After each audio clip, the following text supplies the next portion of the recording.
How does Google Authenticator work in 2025? Let's get started. First, download Google Authenticator app, launching your App Store or Play Store. Once completion of its download process, launch it. Use any of the Google account to sign up.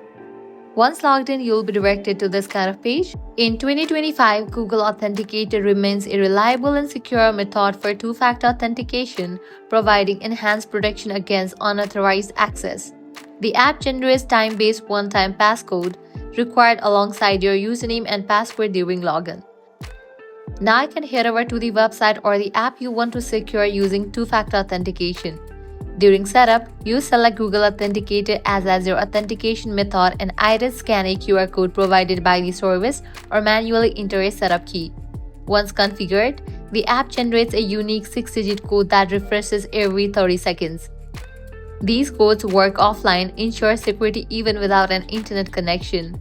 When logging into an account, you simply enter your username and the password as usual.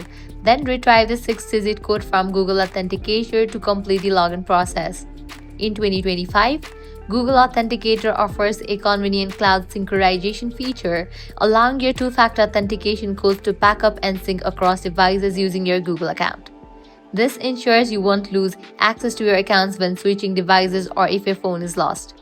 Additionally, the app incorporates into an encryption to secure 2FA codes during synchronization and offers biometric or PIN-based app locking for added protection.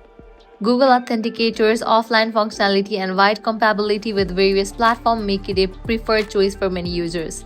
However, while the Cloud Sync feature is convenient, it's important to secure your Google account with a strong password and its own 2FA to minimize risks. Always keep backup codes provided by the service during 2FA setup to regain access if needed. In 2025, Google Authenticator continues to combine robust security with convenience, making it an essential tool for safeguarding all our accounts. So that's a wrap for this video. If this guide helped you, do not forget to like, share, and subscribe. Thanks for watching.